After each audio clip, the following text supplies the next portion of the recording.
ये कहानी शुरू होती है वीरानपुर गांव से, जिसका सिर्फ नाम ही वीरान था।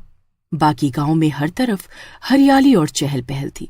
रोज की तरह अपने घर पर बैठा चिंटू टीवी देख रहा था। मम्मी देखो ना, ये टीवी में मोमो दिखा रहे हैं, मुझे मोमो खाने हैं। पहले तूने नूडल्स देख लिया और नूडल्स खाने की जिद करने लगा।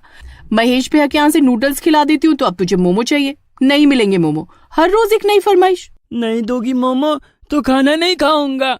हाँ तो मत खा खाना, शाम में जब तेरे पापा आएंगे तो तुझे खुद ही खिला देंगे। कुछ देर तो चिंटू नाराजगी में अपने घर के बाहर अपने दोस्तों के साथ बैठा रहता है। फिर बेचारे को भूख लगती है। बहुत भूख लग रही है। हाँ तो जाना चाची से माफी मांग ले। वैसे भी हमारे गांव में कहाँ कोई मोमो वाला है, और चाची कौन सा तुझे पैसे देने से मना करती है। शाम को 20 रुपए लेके महेश चाचा के ठेले के पास आ जाना, मस्त चाउमीन खाया जाएगा। ये भी नहीं होने वाला, क्योंकि महेश चाचा 1 हफ्ते के लिए अपने गांव गए हुए हैं। चिंटू अपने घर के अंदर जाने के लिए उठता ही है कि तभी उसे एक आवाज सुनाई देती है। चीज मोमो वाली, सीधा दार्जिलिंग के मोमो आपके घर, आइए आइए। पारो की आवाज सुनकर सभी बच्चे अपने घर वालों से मोमो खरीदने की जिद करने लगते हैं। मम्मी जल्दी बाहर आओ, देखो मोमो वाली आंटी आई है। भगवान ने उन्हें मेरे लिए ही भेजा है। आ भी जा सीता, देखते हैं क्या चीज है। तेरे जीजा जी एक बार गए थे शहर, बता रहे थे बड़े टेस्टी होते हैं ये मोमो। सीता के साथ साथ बाकी औरतें, बच्चे और मर्द भी पारो के ठेले के पास आ जाते हैं। सिर्फ 30 रुपए में फुल प्लेट मोमोज, पूरे 12 पीस, वो भी चटनी के साथ। किसको किसको चाहिए? पहले मुझे आंटी, पहले चिंटू खाएगा। चिंटू के साथ बाकी बच्चे और बड़े भी एक एक प्लेट मोमोज ले लेते हैं। अरे वाह, ये तो बड़ी स्वादिष्ट चीज है। हाँ भाभी, पारो सभी की सेहत का ख्याल रखते हुए खाना बनाती है। चावल के आटे के मोमो है ये नहीं कि चाउमीन की तरह मैदा इस्तेमाल कर लिया। फिर तो तेरा काउंटर खाने के लिए पक्का। अब हर शाम सभी पारो के ही ठेले पर जाते हैं और मोमो का मजा लेते। 1 हफ्ते बाद महेश चाउमीन वाला अपने गांव वापस लौटता है और वो देखता है कि उसके चाउमीन लगाने की जगह ठीक बगल में पारो मोमो बेच रही है। यहाँ से अपना ये ठेला लेकर कहीं और लगा ले। ये गांव महेश का है, यहाँ सभी सिर्फ महेश के चाउमीन ही खाते हैं। हाँ वो पहले की बात है भैया, अब तो सभी पारो के मोमो के दीवाने हैं। 10 मिनट रुकिए, सब पता चल जाएगा। 10 मिनट बाद जैसे ही शाम ढलती है, ग्राहक का आना शुरू हो जाता है, पर कोई भी महेश के ठेले पर नहीं जाता। अरे चिंटू बेटा, हम गांव से वापस लौट आए हैं, आओ चाउमीन खाओ।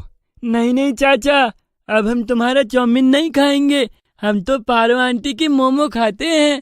कुछ दिन इसी तरह चलता रहता है। फिर एक रात जब पारो अपना ठेला लेकर वापस अपने घर जा रही होती है, महेश उसका पीछा करने लगता है। तुम मेरा पीछा क्यों कर रहे हो महेश भैया? तू मेरी बहन नहीं है पारो, ना ही कभी बन पाएगी। मेरा चला हुआ अच्छा खासा बिजनेस चौपट किया है तूने, मैं तुझे जीने नहीं दूंगा। हाँ। और गुस्से में महेश पारो के सर पर डंडे से मार देता है और पारो वहीं मर जाती है। महेश पारो का ठेला लेकर अपने घर आ जाता है, पर उसे इस बात का जरा भी अंदाजा नहीं था कि पारो मरकर चुड़ैल बन गई है।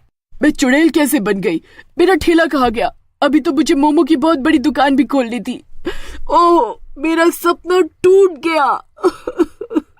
पूरी रात बेचारी पारो चुड़ैल वहीं बैठी रोती रहती है और अगली शाम महेश 2 ठेले लगाता है, एक पारो वाला और दूसरा खुद का, और दोनों में बेचता है चाउमीन। अब महेश के कंपटीशन में पूरे गांव में कोई था ही नहीं, तो ग्राहक कहीं और जाते भी तो कैसे? अरे महेश, ये पारो नहीं दिख रही, मुझे मोमो खाने थे।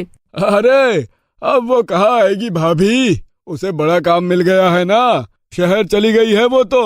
आप मेरे चाउमीन खाइए। पारो के कस्टमर सिर्फ और सिर्फ पारो के मोमोज खाएंगे, सिर्फ पारो के।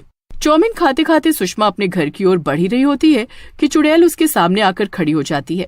बचाओ मुझे, बचाओ। अब तो तुझे मेरी दुनिया में चलना होगा सुषमा, वहाँ मैं तुझे मोमो खिलाऊंगी। चीज मोमो वाली चुड़ैल पारो सुषमा के गले पर काट लेती है, जिससे सुषमा बेहोश हो जाती है।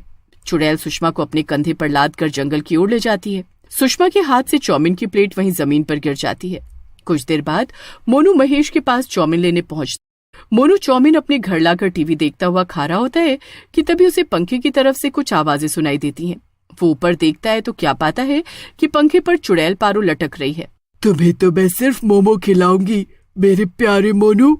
नहीं, मुझे नहीं खाना है मोमो, नहीं। सुषमा की तरह मोनू को भी चुड़ैल अपना शिकार बनाकर अपने साथ ले जाती है और मोनू के पीछे रह जाता है तो चाउमीन का प्लेट। अगली सुबह सुषमा और मोनू के गायब होने की खबर पूरे गांव में फैल जाती है। मेरी बीवी गायब हो गई है रे, कोई उसको ला कर दो रे। क्या सुषमा भी नहीं मिल रही है? अभी मुझे रास्ते में मोनू की माँ मिली थी, वो भी कह रही थी कि कल शाम से मोनू भी गायब है। कि तभी चाउमीन का प्लेट लिए मोनू की माँ वहाँ पहुँचती है। मैं जब घर पहुंची तो वहाँ सिर्फ ये चाउमीन की प्लेट ही थी। मतलब कि आखिरी बार मेरा मोनू महेश तेरे पास जरूर आया होगा। बता तू, क्या बात हुई तेरी उससे? क्या वो घबराया हुआ था? कुछ कहा था क्या उसने? अब मुझसे तो कुछ नहीं कहा था दीदी, वो तो बड़ा खुश था। कि तभी भागता हुआ संतोष वहाँ आता है। रास्ते में भी चाउमीन का एक प्लेट गिरा हुआ है और वहीं मुझे सुषमा भाभी की चूड़ी मिली। इसका क्या मतलब है? कुछ समझ नहीं आ रहा। लोग गायब कहाँ हो रहे हैं? मम्मी, सभी लोग शाम के वक्त गायब हुए हैं। मुझे लगता है हमें शाम में निकलना छोड़ देना चाहिए। हो सकता है ये कोई गुंडा हो जो ये सब कर रहा हो। हाँ, बिल्कुल सही कह रहा है चिंटू, ऐसा ही हुआ होगा। और अगले दिन सभी गांव वाले मिलकर शाम में निकलना बंद करने की ठान लेते हैं। अगले दिन महेश सुबह सुबह 11 बजे चाउमीन का ठेला लेकर गांव में घूमना शुरू कर देता है। जरा रुको महेश, 1 मिनट चाउमीन दे दो मुझे, आज नाश्ता नहीं बनाया मैंने, यही खा लूंगी।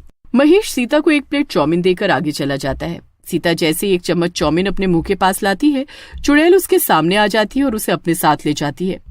अपने कमरे में बैठा चिंटू ये सब कुछ देख लेता है। मतलब ये चुड़ैल सभी चाउमीन खाने वालों को पकड़कर ले जा रही है, पर क्यों? मुझे मम्मी को बचाना होगा और बाकी सभी को भी। चिंटू बचपन से ही बड़ा होशियार था और वो बिना घबराए इस बारे में सभी गांव वालों को बताता है। सभी चुड़ैल को फंसाने के लिए एक प्लान बनाते हैं और चुड़ैल को अपनी तरफ बुलाने के लिए संतोष जानबूझकर महेश से चाउमीन लेकर खाना शुरू करता है। चाउमीन की स्मेल आते ही पारो वहाँ पहुँच जाती है। कब चाउमीन खाना छोड़ोगे रे तुम सब? इतनी जल्दी मेरे मोमो को भूल गए सभी। चुड़ैल पारो अपने साथ संतोष को भी ले जाती है। सभी गांव वाले चुड़ैल का पीछा करते हुए जंगल के बीचों बीच पहुंचते हैं। गांव से गायब हुए सभी लोग वहीं उन सलाखों में कैद थे, पर कोई दुखी नहीं दिख रहा था। सभी आराम से मोमो खा रहे थे। कौन हो तुम? छोड़ दो मेरी मम्मी को। नहीं छोड़ूंगी, मैं किसी को नहीं छोड़ूंगी। ये सभी चाउमीन पसंद करते हैं, मैं इन सबको मोमो खाना सिखा रही हूँ। पहली बार ऐसी चुड़ैल देखी है। कौन हो बहन तुम? मुझसे क्या पूछ रहे हो? पूछो महेश से, जिसने मुझे इसी जंगल में मारकर फेंक दिया था। मैं चीज मोमो वाली पारो हूँ। एक रात अपने कंपटीशन को खत्म करने इसने मेरा पत्ता साफ कर दिया, क्योंकि मेरे मन की इच्छा अधूरी रह गई थी। मैं चुड़ैल बन गई।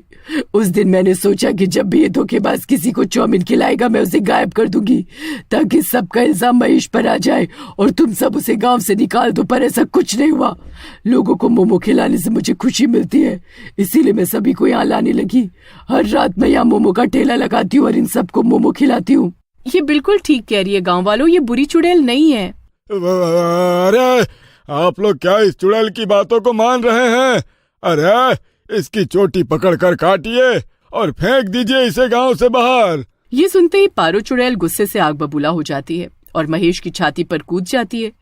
डर से महेश सारी सच्चाई उगल देता है। छोड़ दो पारो उसे मत मारो, उसकी सजा उसे पुलिस वाले देंगे। तुम बुरी नहीं हो, हमें बताओ हम तुम्हें कैसे मुक्ति दिलाएं। गांव में जंगल के बीचों बीच मेरी लाश है, उसे जला दो, पर उसके पहले मैं तुम सभी को अपने बनाए मोमो खिलाना चाहती हूँ। और पहली बार एक चुड़ैल गांव में अपना ठेला लेकर यहाँ से वहाँ मोमो मोमो बोलती हुई घूमती है और सभी को मोमो खिलाती है। कुछ देर बाद वहाँ पुलिस आती है और महेश को अपने साथ ले जाती है। अब मुझे अच्छा लग रहा है, मेरी आत्मा मुक्त हो रही है, मैं चलती हूँ। Thank you Chintu. पारो चुड़ैल की आत्मा आसमान की ओर जाती हुई गायब हो जाती है और वीरानपुर गांव फिर से खुशहाल हो जाता है।